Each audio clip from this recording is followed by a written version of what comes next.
I had met two women. One she had all 5 of her children murdered right in front of her as these Fulanis attacked her village. She was pregnant, escaped, had a child in an IDP camp. The Fulani show up and start shooting at them.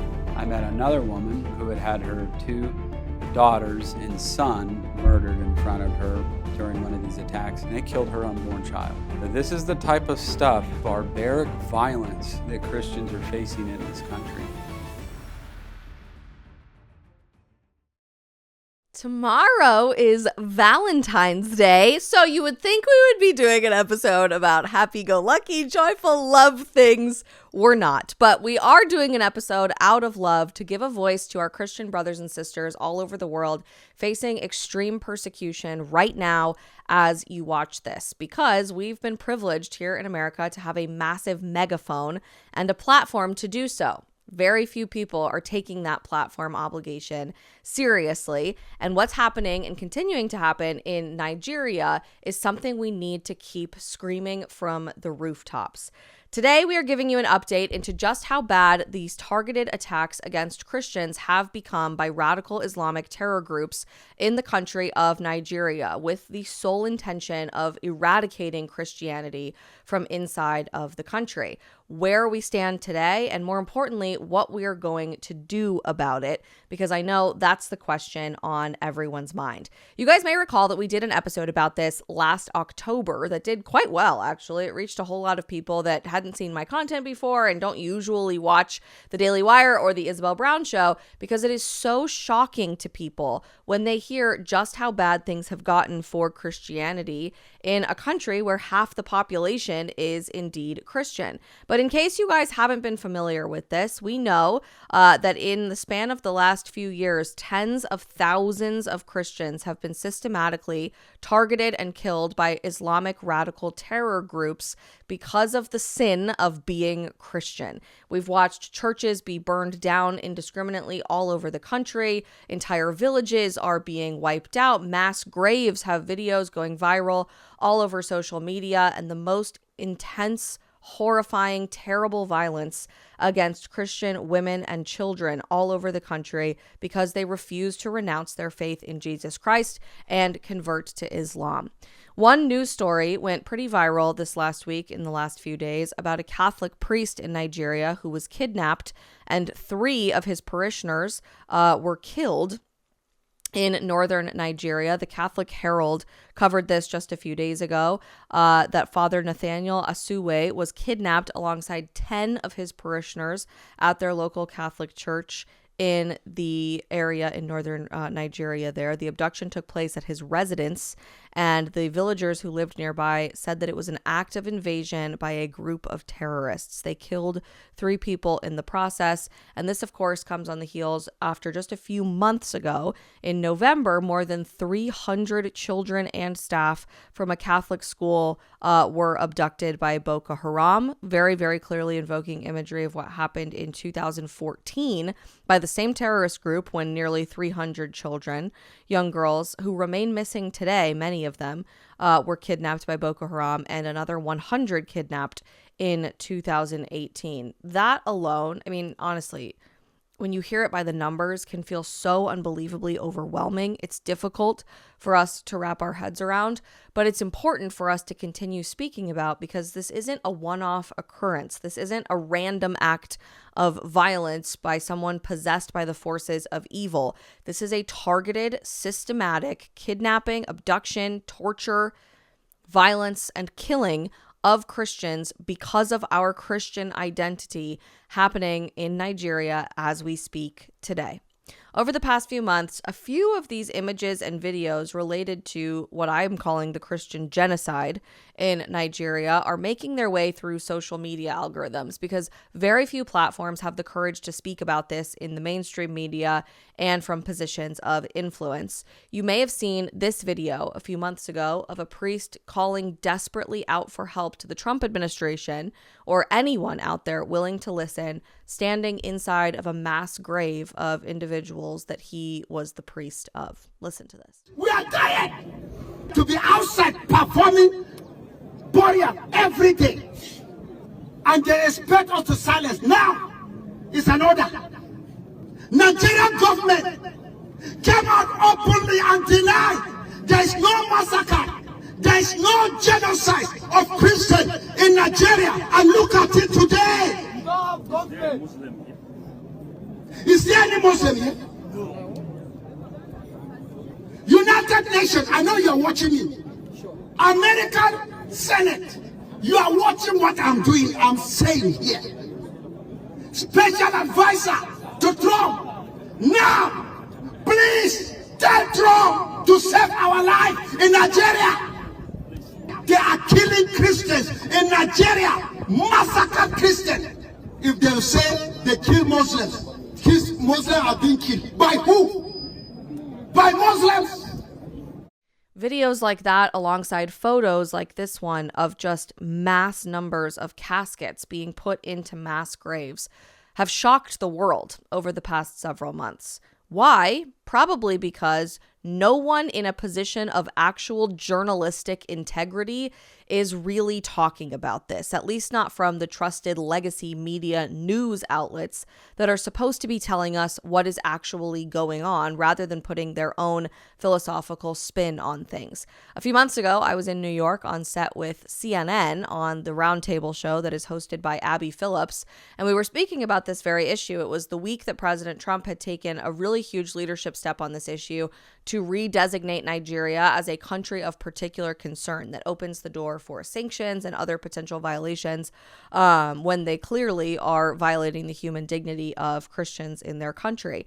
And when I was articulating just how important this was, not from a political partisan perspective at all, but because President Trump, unlike most other world leaders, was actually taking a stand to defend innocent Christians who were being brutally massacred at the hands of Islamic terrorists, they literally interrupted me on set at CNN to say this actually wasn't the targeted killing of Christians at all. In fact, Muslims are dying as well at the hands of these extremist groups. So clearly this couldn't be religiously motivated in any way. It's probably just a political conflict, or what many people in the media are saying is a conflict between herders and farmers. How dare you even suggest that this has a religious connotation whatsoever? I was stunned on set. Genuinely, I was nearly speechless. I had no idea how these people could possibly be that ignorant and blind intentionally at this point to what was actually going on the ground in Nigeria. But it's not just happening in the legacy media, and Christians, and more specifically Catholics all over the world, have had extreme outcry over our lack of attention to this issue in this country throughout the past several months, especially after the Secretary of State for the Vatican, Cardinal Pietro Parolin, who I actually genuinely really like. I think in general, he has really important leadership on so many different issues. He put out a statement that I didn't like so much a couple of months ago, and Catholics all over the world had an outcry of response to, saying this: I think they've already said, and some Nigerians have already said, that it is not a religious conflict, but rather a social conflict, for example, between herders and farmers. Let's keep in mind that many Muslims who come to Nigeria are victims of this intolerance. So these extremist groups, these groups that make no distinctions to advance their goals, their objectives, use violence against anyone they perceive as an opponent. Essentially echoing the exact same talking points that the CNNs of the world are also parroting, because it's the approved scripted talking points coming from the Nigerian government that is intentionally turning a blind eye to mass violence and genocide against the Christian population that makes up half of the country. Of course, there will be residual damage to all humanity, regardless of your religious affiliation, when radical Islamists attack entire villages and burn down massive neighborhoods. But if we've learned one thing about Nigeria over the past few years, it's this. This is a systematic targeting of Christians intentionally by some of the most violent, radical Islamic terror groups on the planet. Make no mistake about it. This is a genocide that is happening against Christians in Nigeria, and it is high time that we start being honest about it. This subject rarely, if ever, gets honest media coverage, but the truth is, Christians are by far, by the numbers, the most persecuted religious group on the planet today.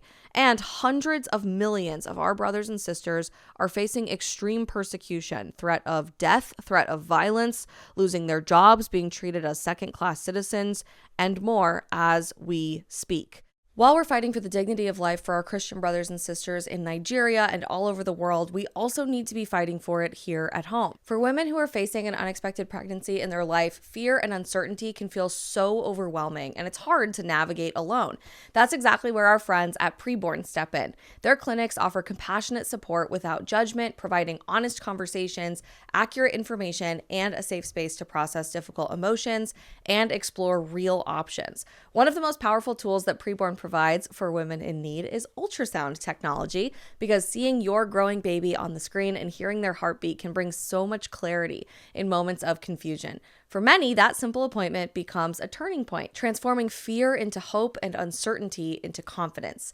That first ultrasound is one moment that can change everything, and you can be a part of that change with a $28 donation to cover the cost for a mom in need. Skipping going to the movies, going out to eat, or even just a couple days worth of coffee to go might mean the difference between life and death for our most vulnerable, innocent babies in our culture today. Preborn is walking alongside women through every stage of their pregnancy journey, offering ongoing emotional support, practical resources, and a sense of community when women need it the most. The impact is so real. Babies are born, families are formed, and real healing has a chance to happen. All donations are tax deductible, and 100% of your donation goes directly to saving babies and forming families. To donate securely today, you can pick up your phone and dial pound 250 and say the keyword baby. That's pound 250 baby, or you can go to preborn.com/Isabel. That's preborn.com/Isabel. We feel an obligation on the Isabel Brown Show to use this platform to scream from the rooftops on behalf of our brothers and sisters who lack the opportunity to do so. So for today's episode, to give you a brief update into what is happening in Nigeria, we thought it would be interesting to sit down with two people who are fighting for this cause on the front lines in whatever way they possibly can. We will later be sitting down with Congressman Riley Moore, who has been tasked by President Trump to take up political leadership of this issue and how the United States government should be responding to the crisis in Nigeria. But first, I'm excited to introduce you, if you haven't met her already, to my beautiful friend, Gia Chacón, who is the founder of an organization called For the Martyrs. Annually, they put on a big march here in Washington, D.C. called the March for the Martyrs to raise awareness about just how terrible the plight of Christian persecution is all over the planet. She has traveled to faraway places like Iraq and Syria and Armenia and countless other countries all over the world to give a voice to the persecuted church here in the United States of America. And I'm excited to hear what she has to say about what we can do to continue fighting on behalf of our Christian brothers and sisters in Nigeria. Please join me in welcoming Gia to the show. My beautiful friend Gia joins us today on the show. Gia, it's amazing to see you. It's been way too long since I've gotten to hug you in person, but tell us a little bit about your organization For the Martyrs, and then let's zoom right in on what's happening here in Nigeria specifically. For the Martyrs is an organization that exists to bring attention to the global crisis of Christian persecution, advocate for religious freedom, and provide aid to suffering Christians around the world. You know, I share this statistic often because it's shocking. Christians are the most persecuted religious group in the world, yet less than 3% of Christians in the United States have any awareness that this is happening. So it's all throughout Africa. It's throughout Asia as well. It's even in South America. But specifically in Nigeria, what we're seeing is some of the most violent persecution. Last year, in 2025, we had over 7,000 Christians that were killed, millions displaced, thousands kidnapped, some returned. But the issue is increasing every single year, and Nigeria seems to not be letting up either as well. Gia, when it comes to Nigeria in particular, something that's really striking me as problematic is how our mainstream media appears to be diverting this issue away from religious persecution and towards some sort of political conflict. I was on air with CNN a few months ago, right when the president was taking a lot of close look at this and making some policy decisions. And I was corrected by the host of this roundtable show that I was on that this really wasn't about Christian persecution because Muslims happen to be dying at the hands of these Islamic extremists as well. What can you tell us with your expertise about the fact that this is targeted towards Christianity in Nigeria? So, what makes something a genocide versus just indiscriminate mass killing is intention. And these Islamist militant groups, so there's three different groups. We have Fulani militants, which are actually the ones behind the majority of the killing, Boko Haram and ISWAP, which are terrorist-affiliated organizations. Their intention is to eradicate Christianity. In doing that, they also at times attack Muslims who don't adhere to their radical ideology, but their sole intention is to erase Christians, persecute Christians, and move Christians out. And I like to draw the attention to ISIS, what we saw in Iraq and Syria. We had 5,000 Christians that were killed in the entirety of the time that ISIS had a stronghold in Iraq and Syria. Muslims were killed as well, but ISIS had the goal of erasing Christianity from the region. Now, I want to zoom into those numbers I just shared with you. In the entirety of the time that ISIS had a stronghold in Iraq and Syria, 5,000 Christians were killed, okay, over the course of the years. Last year alone in Nigeria, over 7,000 Christians were killed. So I'm sharing those numbers to really elaborate on the scale of this crisis. It is a genocide. People can try to, politicize it. They can say it's about land, but the reality is the intention of these groups is to erase Christianity. You've traveled all over the world to so many countries experiencing this intense Christian persecution. Why do you think that here in America, we're so hesitant to label it as genocide when we're so quick to throw that word around for so many other global conflicts? I think it's not popular to talk about Christian suffering. I think that we have fallen victim as a culture to the narrative that Christians are the oppressor, they're the great colonizers, all these talking points that have been pushed on us. And I think even as the church in the West, not only have we fallen victim to, trying to prove that we're not the oppressors or, make some apology for sins of the past, so to speak. In addition to that, we're a very inward focused group of Christians.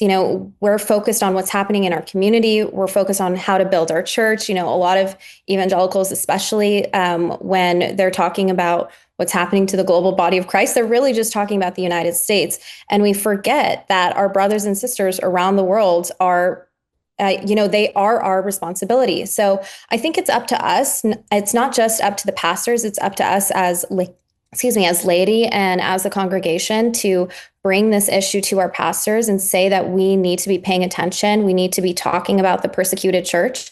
And, that public pressure does a lot. This is what we saw with Bill Maher when he spoke out against what was happening in Nigeria, when he was brave enough to call it a genocide for what it was. That sparked a lot of conversation online about the issue. And eventually that was raised to the president and action was taken. So we have the responsibility of talking about it and pressuring our government, pressuring our lawmakers, pressuring TV hosts like Bill Maher and others to talk about this issue with clarity. Clarity is such an important word there because ultimately this is such an issue of morality, right? It's light versus dark, it's good versus evil. No matter how many times I hear you talk about this over the years, and I know we've had you on the show a few times before, when you so beautifully articulate, beautiful might not even be the right word, powerfully articulate that Christians by the numbers are by far the most persecuted religious group on the planet, I sit back in my chair knowing everything I know. And yet I don't think people are aware of this. You say less than 3% of Americans are even aware that this global plight against Christianity is happening right now. By the numbers, what can you tell us about where we are in our world so that we here in America, with the abundant privilege that we have, can put that right pressure on people in power? Each year, the number of Christians facing high levels of persecution increases. So we've seen a steady increase in the last 6 years. As of today, there are over 385 million 385 million Christians face high levels of persecution. So what does that mean? It means our brothers and sisters are being targeted, they're being killed, they're being kidnapped, imprisoned. They're also facing social pressure. So oftentimes they're being treated as second-class citizens. And we see that in countries like Egypt, where it's not always necessarily the violence that we're seeing, for example, in Nigeria, but they're being discriminated against. Their businesses are targeted. There was a YouTuber, a Coptic Christian in Egypt, who was just sharing his faith online, and he was arrested by the government and sentenced to 5 years of hard labor. So we see this not just in the Middle East, not just in Africa, it's also in China. China is actually one of the most egregious violators of human rights and religious freedom. Pastors are put in prison if they refuse to adhere to the Communist Chinese Party's, the Chinese Communist Party's version of Christianity. They've gone in and rewritten the gospel in some cases. And Isabel, even in South America and Central America, in Nicaragua, the government has banned Bibles from coming into the country, and priests are often jailed and imprisoned if they're saying anything against the government. So it's happening worldwide. And I know that these numbers and these statistics can be a lot to take in. But what we should really do is pay attention to the stories, the individuals.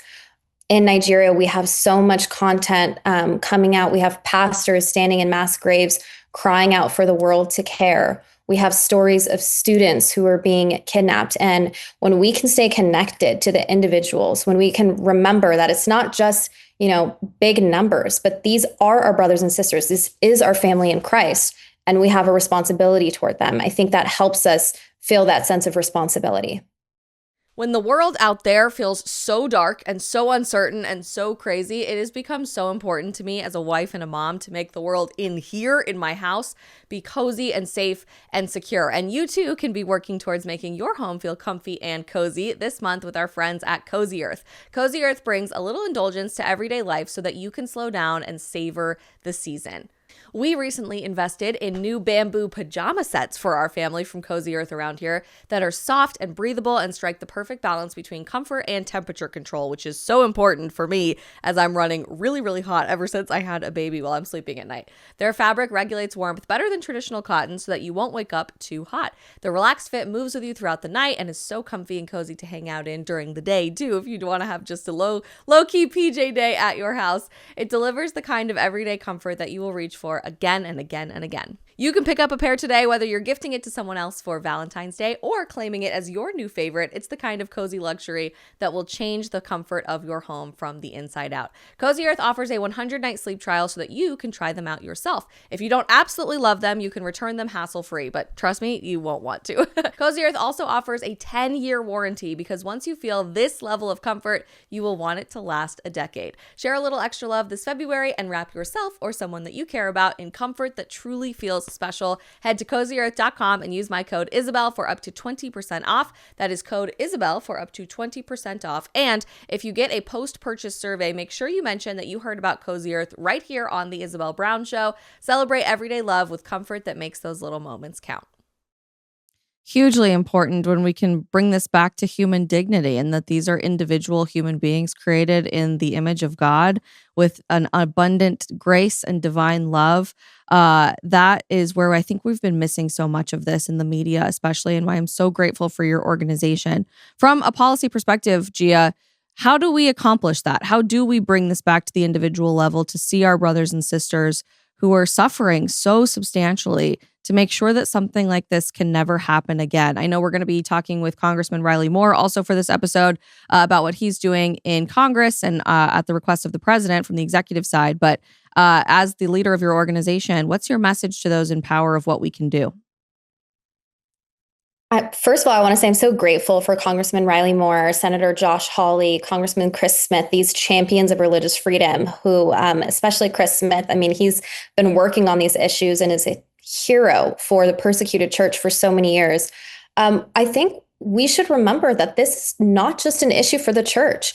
Crimes against Christians are crimes against humanity. I mean, when we're talking about mass killing, we should be looking at this again, from the human perspective. These are crimes against humanity. So the same level of urgency, pressure, response should be met when we're talking about these Christian issues as they would with any other human rights crisis. So I think when we talk about these issues, it's important also to have the right framing, that this is not just a Christian issue.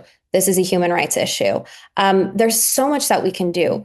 When we just look at Nigeria, this is a really good example. This has been going on for decades. This is not a new issue, what's been going on in Nigeria. Since 2009, the numbers say that over 100,000 Christians have been killed, and that's just what they have documented.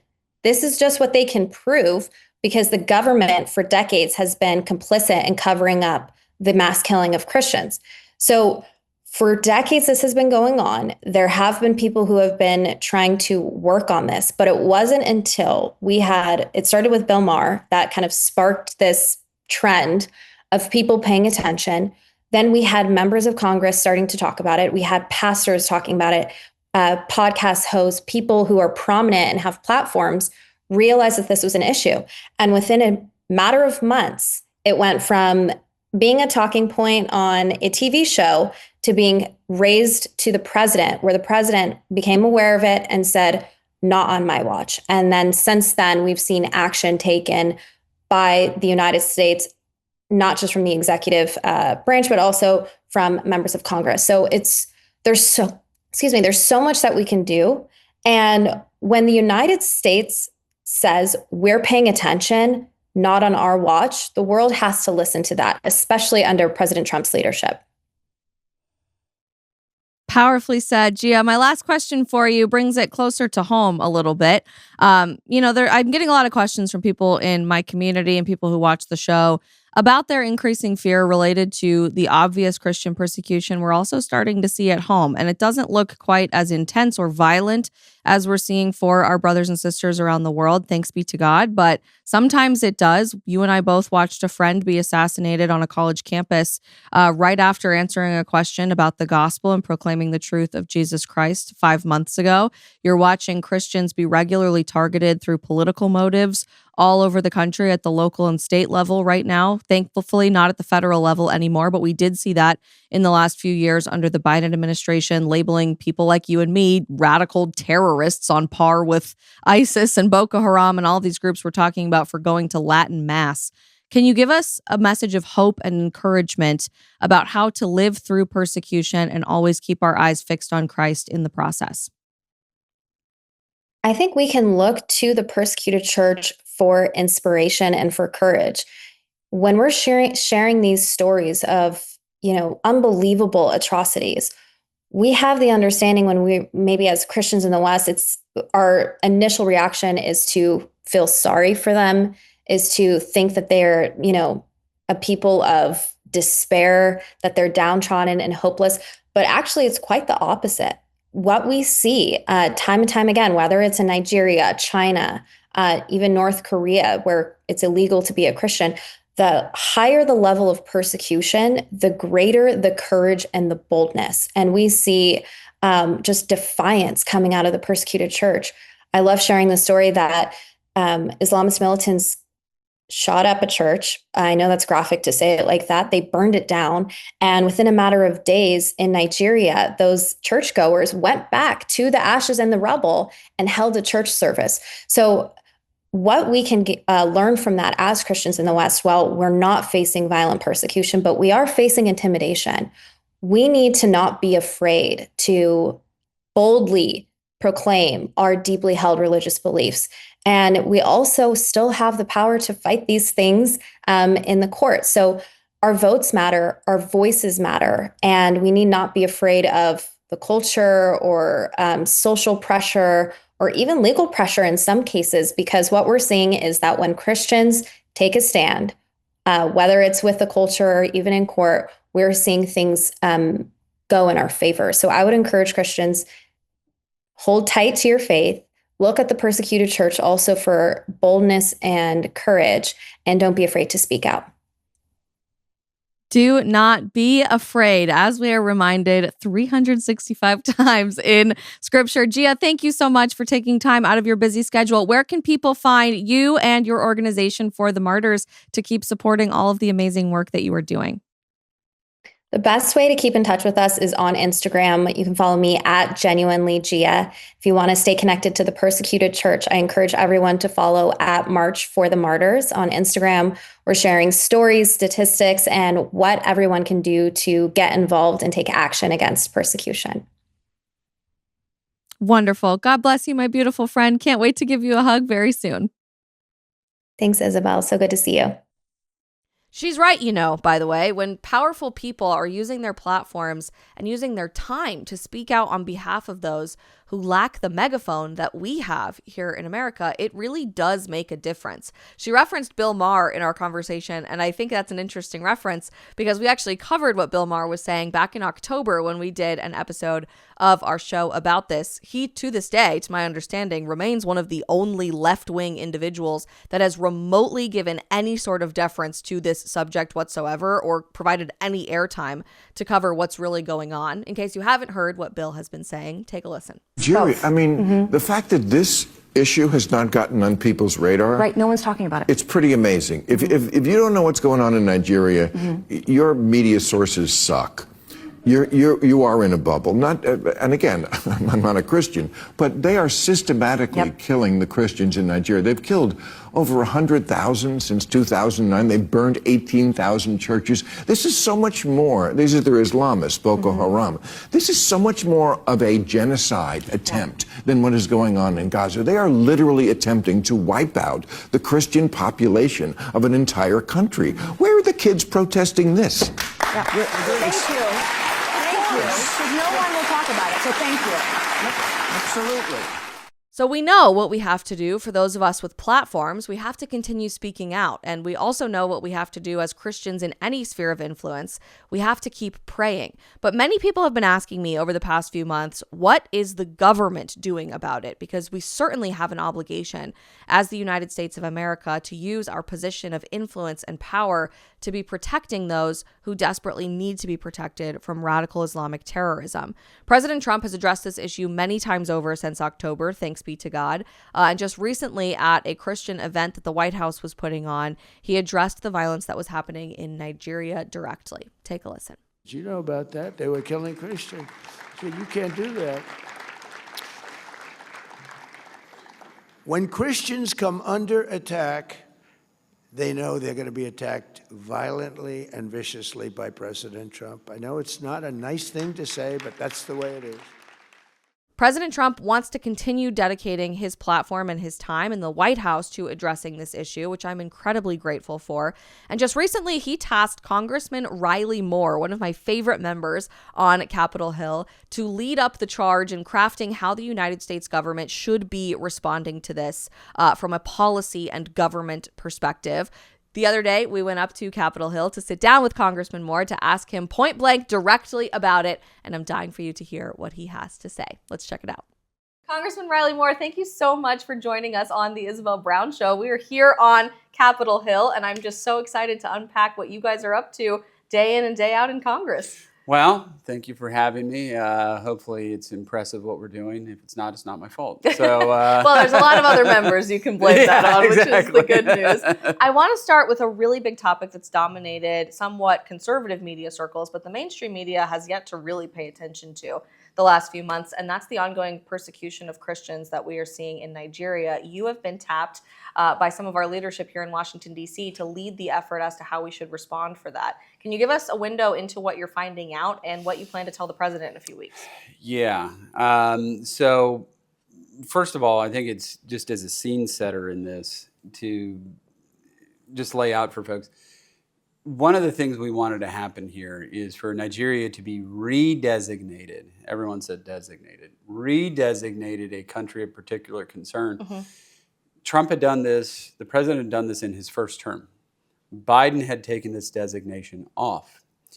And because he said the violence had more to do with climate change and land dispute and desertification and things like that, which we all know drives people to burn churches down, is climate change. Just joking, But that's obviously completely false. It's not correct at all. And so what I had asked the president, the White House, and been pushing on pretty aggressively at the end of last year was to redesignate Nigeria as a country of particular concern. I knew as soon as the president got this on his radar, he'd be like, yep, absolutely, we're doing that. And he did that very end of October. And since then, we have been moving very quickly. Things have progressed rapidly in all of this. So since then, we've had multiple bilateral meetings with the Nigerian government, myself, the administration as well, on how we're going to address this. What the plan, I'd say in loose terms, is that what we're going to do here is work with the Nigerian government in cooperation and coordination to deal with this issue of Christian persecution. And it's a real tragedy what's been taking place, and the murder and martyr of our brothers and sisters in Christ in this country. And it's the most dangerous country in the world to be a Christian. And it's kind of broken into two parts of where this is taking place. It's in the northern part of the country. That's where you have ISWAP, which is ISIS, Boko Haram. And then the middle belt is where you have the Fulani. That's where you see a lot of the killing taking place. This is where you see the mass kidnappings, where we had 300 kids kidnapped from a Catholic school, which have been returned, by the way. That was one of our requests. And one of the things we thought would build more confidence in between our two countries is if some of these demands that we'd had, requirements to work together, needed to be addressed. So that was one of them. So we got the designation October. We had that massive kidnapping. These children have been returned. The other one was one that I had pressed on publicly for quite a while, and that was the freeing of Sunday Jackson, who was on death row for close to 11 years. And I said, you all have to do, I was in Nigeria and met with the government and said, this has to happen for us to be able to move forward. And they've released him. He is free now, and it was right before Christmas he was freed. And that's a good confidence building measure, I think, on their part for us. Because I know that was not necessarily easy for them to do. He was a Christian who was defending himself against one of these Fulani militants and acting in self-defense, killed the Fulani militant. He gets a death penalty, and his wife was pregnant at the time, so he has a child he has never seen, and actually spent Christmas with his child for the first time, which is great. It's wonderful, wonderful news. But we are very close to a strategic security framework in between our two countries of how we're going to address this. We are not going to put massive U.S. presence on the ground there, but we are going to fill capability gaps for the Nigerians. We are going to help and work with them to address this. But the president has been very clear, this has to stop. This must end. No more. And that has been my position the entire time on this as well. So we're going to be able to address these things together. And I think the Nigerians understand that this is a president that doesn't just say things to say them. And he is very serious, which is why I think he staked out a position. We will go into that country guns a-blazing if they don't get this together. And that spurred everybody to action, I think. And so we're very close on coming together with an agreement. I'm going to brief the White House here in the coming weeks. And so the president will have our findings. We went to Nigeria last month and went to Benue State, which is a state of Nigeria of over 6 million people, vast majority of which, close to 90% are Christians in that. But this is where a lot of people are being killed. You have over 6 million people in the state, as I mentioned, over 600,000 IDPs living in camps, and they are all Christians. Wow. All of them, each and every one of them. And this is why this whole climate change, whatever, the Fulanis are going in and attacking these IDP camps. What does that have to do with it? It doesn't. It doesn't have anything to do with. Everyone's made this about, land and them being able to graze their cattle and all that. I think certainly that's a part of it. But you don't kill men, women, children, burn down churches, and attack IDP camps because you want to graze your cattle. This is clearly a targeted campaign against the Christian populations that live there in their ancestral homelands. The Fulani are not, that is not their ancestral homeland there in particularly Benue State in the middle belt of that country. So, yeah, that's kind of give you a long answer. But, I think it's important to set the scene, though, because honestly, just days after the designation of a country of particular concern was reinstated for Nigeria, I was on a panel at CNN in New York and asked about it. And they interrupted me when I started answering their questions saying, well, it's not really just the Christians that are being killed, though. It's a whole bunch of people that are being killed, which certainly doesn't address the root cause of Islamic extremism that we're seeing here. But the media is really refusing to cover this appropriately and is refusing to tell the world accurately what's happening boots on the ground. Having been there yourself, I think it's important that people have the scene. Yeah, I mean, I will give you a couple examples, and I've been on CNN talking about this as well, and they kind of pushed back on it. And we had a congressional hearing, and Democrats are pushing back on it. Are there Muslims being killed there? Of course there are. Half the country is Muslim, but it is 5-1 Christian versus non-Christian that are being killed there, that are affected by this instability and violence that's going on right now in that country. You have ISIS and Boko Haram, are they going to kill moderate Muslims? Yeah, of course, they're terrorist groups. That's what they do. But there is a campaign against Christians in that country, very targeted for anybody. It doesn't matter the denomination. If you are professing your faith in our Lord and Savior Jesus Christ, you are a target. I mean, and ISIS just said it. You either convert or die, or you're paying the tax. So that's where we are on that. But I had met 2 women. One I'd met, she had all 5 of her children murdered right in front of her as these Fulanis attacked her village.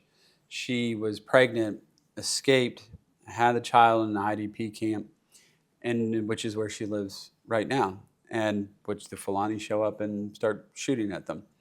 I met another woman who had her 2 daughters and son murdered in front of her during one of these attacks. She was pregnant, and they killed her unborn child. Oh my gosh. And so this is the type of stuff, I mean, just barbaric violence that Christians are facing in this country. And now she survived that, but I mean, as you might imagine, she is a shell of a person right now. I mean, I'm a father. I can't even fathom what something like that would be like, and then to lose your unborn child because they've intentionally taken that child's life. Lost for words, what do you say? While we're talking about our Christian faith today on our episode, a little pause for you because newsflash, Lent is just a few days away. And if you are thinking about how you want to approach Lent this year, I could not recommend you join me starting on Ash Wednesday alongside Jonathan Rumi, Mark Wahlberg, Father Mike Schmitz, Chris Pratt, and so many others for daily prayer leading up to Easter on my favorite app on my phone, the Hallow app. Lent is meant to stretch us. It's a season where we can really ask, who is God calling me to be? That means deeper prayer, fasting, and generosity so that our hearts can be actually filled with God's love. That's why Hallow's annual Lent challenge, Pray 40, this year called The Return, is one of my favorite experiences I have in my prayer life every year and is so powerful. It's a 40-day journey to just slow down, to reflect, and to come home to what matters the most. At the heart of this challenge is one of the most powerful stories ever told, the parable of the prodigal son. It's about leaving home, losing your way, and then realizing that no matter how far you've gone, you are always welcome back. Throughout Lent, Jonathan Rumi, who plays Jesus in The Chosen, you may know that, and Sister Miriam James will guide you through beautiful daily prayers and meditations. Every Friday, you'll be challenged to fast alongside other Christians all over the world. On Saturdays, you'll watch powerful faith conversation stories, and every Sunday, you'll hear a transformational homily from Father Mike Schmitz, the GOAT, because during Lent, we are not asked to do everything perfectly. story. We're just asked to take one small step at a time. And in doing that, we can discover that God's grace meets us exactly where we are and gives us the strength to keep going. The challenge begins Ash Wednesday, February 18th, just a few days away, and continues through Easter. So if you are ready to lay down those heavy burdens in your life and start coming home to God, our loving, forgiving Father, Hallows Lent Challenge, Pray 40, the return is for you. You can check it out to join us or find thousands of other prayers, guided meditations, mindfulness reflections, and so much more at hallow.com/Isabel to sign up today and get 3 months free on the app.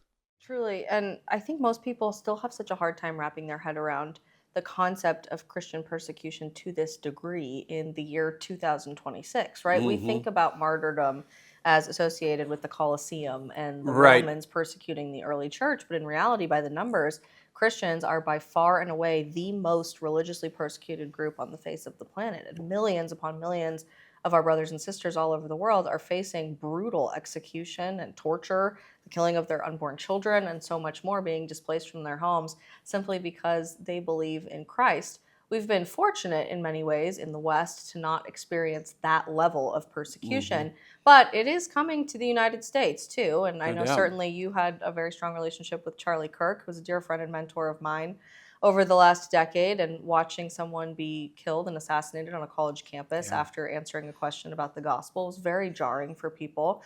This last year in Minneapolis in the last week, we're watching a church service be stormed by these militant left-wing protest groups, driving children out of church pews on Sunday morning to start, protesting ICE. I mean, it's just crazy to watch this persecution start heating up here at home. Is that something that's on Congress's radar? And what are you planning to address about that? It's on my radar personally. I had people protesting me outside of my church last Sunday. That literally just happened. They're out there protesting me and trying to disrupt us from going to our parish. So, this is my whole family. This is the parish we go to. And so I think it's jarring for the parishioners there and everybody that attends my church. It's not great. And you can't forget in the Biden administration when they had targeted Catholics specifically and spying Catholic churches and is like extremists, people that are doing, kind of traditional Latin Mass or, right-wing lunatics now.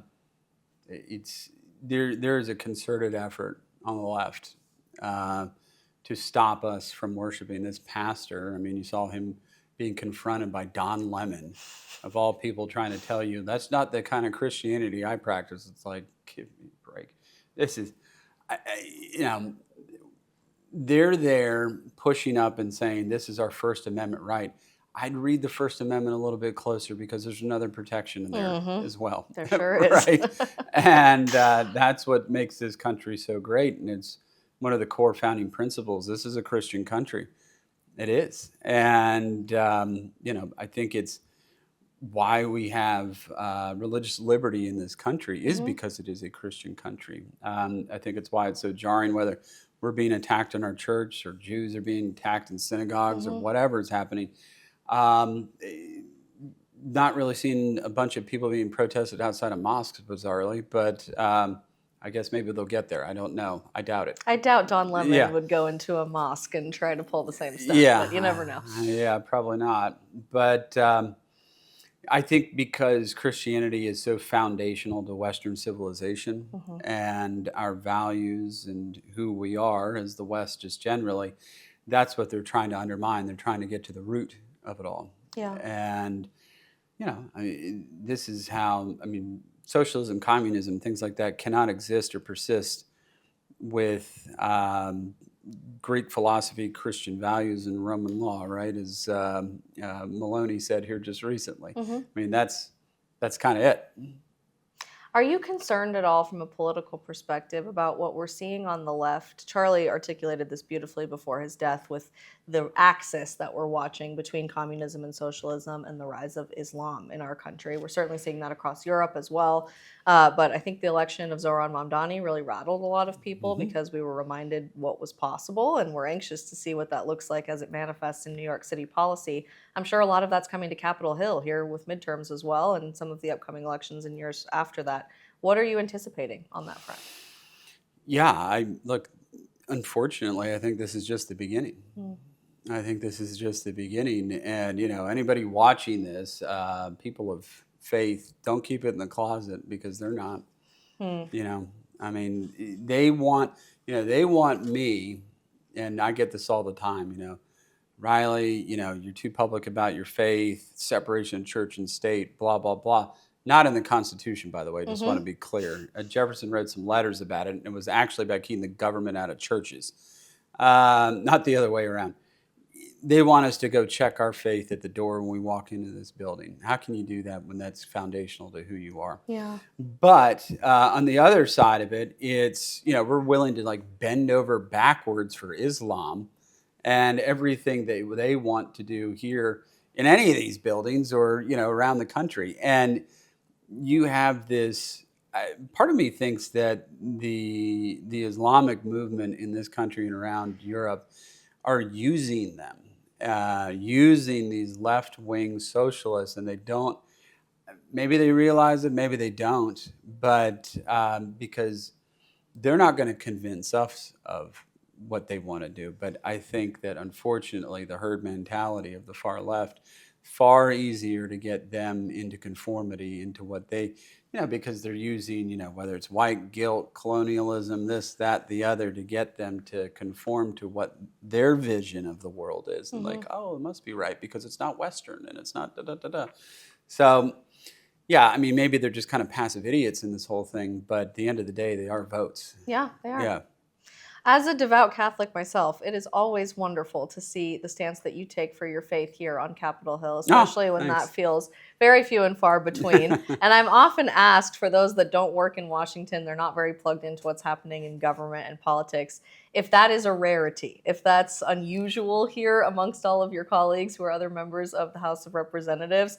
Who are some of the good ones, and how can we continue encouraging people of faith to run for office? Well, on the Catholic side, I'd say there are some good ones. Certainly there are, particularly in this freshman class.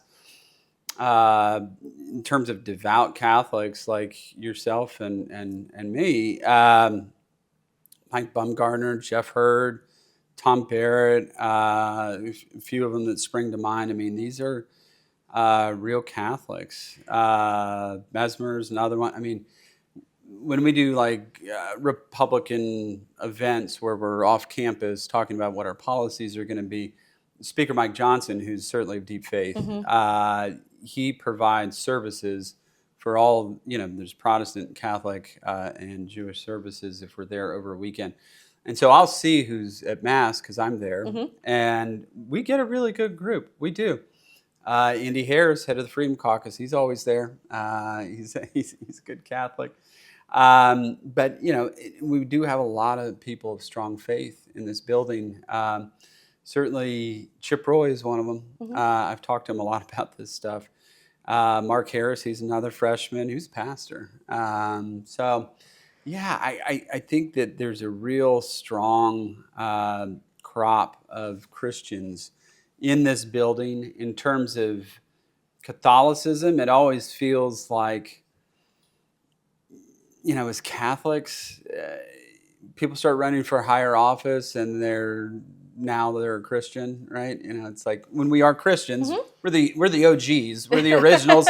But it's, just referring to yourself as a Christian and not a Catholic. Yeah. As you start kind of like running for higher office, it's like, I don't think anybody has an issue with that. And if they did, who cares? But it's interesting. I think that's starting to kind of trend away a little bit. Yeah. I mean, certainly with what we're seeing with young men in particular, there's such an embrace of the traditional liturgy and the history of the church, the Eucharist.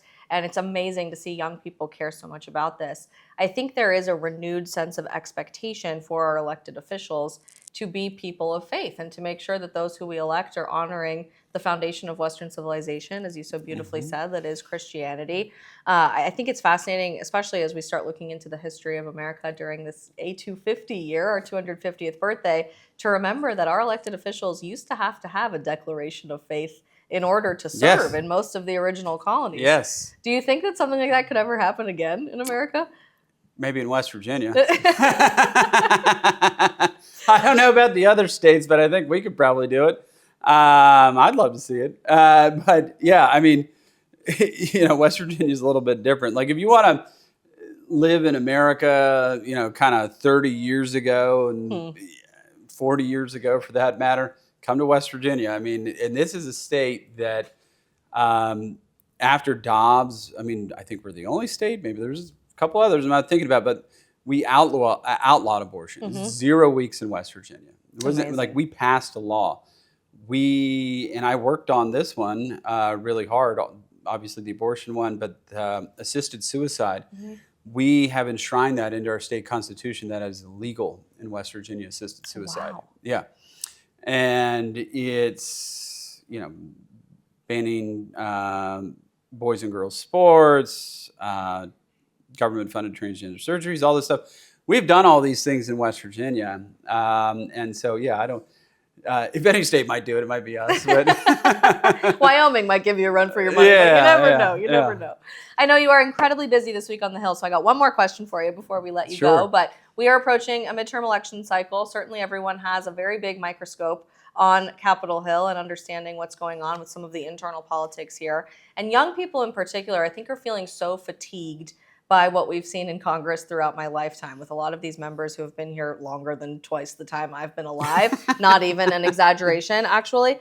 And I think what people are really looking for is a return to basics from our elected officials on things like single issue legislation and trying to pass as many bills as possible, reviving the concept of term limits, which I know is something you supported coming into office. Do you think we'll see any headway on that in 2026? And how can we encourage other members to be outspoken about it? yeah, I mean, look, you're going to see a lot of retirements this cycle. That's happening. I think the nature of this business now of being in elected office at the federal level, you even see it in the Senate. Yeah, you got the folks that are 80 years old, whatever, been there for before I was born. But then you see more often than not, which never used to happen, these 1-2 term senators and they just hit the road. I think you're going to see that more in particularly the House as well. I don't think you're going to have people as rooted in now. I mean, think about, from Florida, Brian Mast, right? He's not been here that long. He is the chair of the House Foreign Affairs Committee. That used to be a committee, which is not an A committee. That means like the top committee, where people would wait 20 years. To become, and so the cycle is moving. And I think part of that is long time ago, Contract for America, Newt Gingrich, where we'd put term limits on House chairmanships, has now started to finally bear fruit in terms of its ability to kind of move people down the chain. So people are getting chairmanships faster. Once they've done that, most have kind of reached their limit, go on, do whatever it is they want to do in their life. So I think that's actually helped speed along this process. We're getting new blood, new ideas into it and all that. So, I mean, it's interesting. I'm not the youngest one here, but I'm one of the younger ones. So it's, that's probably not, where we want to be. We want to get some more new blood in here, but this is not an easy place to have a young family and serve. It is just not. There's going to be sacrifices and all that, unfortunately. I have 3 kids. And, you are going to lose time with them. That's just kind of the way it's going to be, unfortunately. And if you're going to do that, it better, myself, just speaking for myself, I have to believe it's for a greater purpose. And if it's not, then I will no longer be here. That vocation is so important. And we sure are grateful to you for your service to our country and your continued leadership of that new generation of ideas here on Capitol Hill. Congressman, thank you so much. We are anxious to follow all of the updates from Nigeria in the next couple of weeks. So we'll follow up with your office very soon on that. No, thanks so much for having me on. Appreciate it. Awesome. Thanks. I'm incredibly grateful for people who don't care about what the backlash is. People like Gia and Congressman Moore and President Trump and so many others who are realizing that Christian persecution is not some sort of conspiracy theory. It's not something that people are making up for viral clickbait. In fact, the opposite, you would be ridiculed off the internet regularly if you do talk about Christian persecution, but are recognizing it for what it is, the single greatest targeting of a religious group on the planet today, in Nigeria and in many other countries around the world at all exactly the same time. It is so easy when we see these images of mass graves and see all of the violence continue to percolate all over the world to start feeling hopeless and to start being rooted in despair. And as we've watched Christian persecution really start to take root in America as well, watching our friend Charlie Kirk be radically assassinated on a college campus mere moments after answering a question about the gospel and proclaiming his faith in Jesus Christ, I think it's easy for us to start feeling hopeless about the future of Christianity, even in our own country. But let's not forget that despair itself is a sin. It's the opposite of our continued faith in the promises of God, where we know in the end he will win. And I love what Gia said just a few moments ago about the persecuted church being maybe the biggest light on the face of the planet and finding the most beautiful, authentic, real faith that when everything else is stripped away, our jobs, our home, our church buildings, we can continue rejoicing in the promises of God. To round out our episode today and to give you a little hope going into Valentine's Day, I love this clip and I want to share it with you of persecuted Christians in Nigeria after their church has been destroyed and burnt down and many of their congregants have been very targeted by all of this violence. They continue to worship the Lord.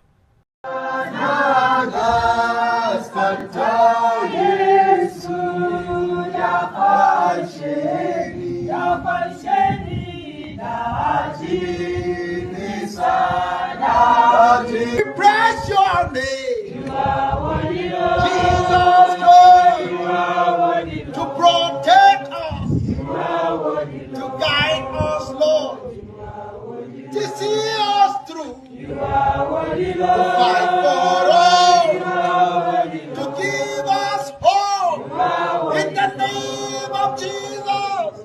Keep having hope because God is still at work. Good will out in the end. And I really do believe that. And ultimately, it's all up to us to continue praying, to continue staying rooted in what is good and true and beautiful, and to continue speaking out on those who lack the potential to do so themselves. We'll keep tracking this story as you guys continue to request. And thank you especially to the Trump administration and Congressman Moore taking on such an important leadership role on this issue.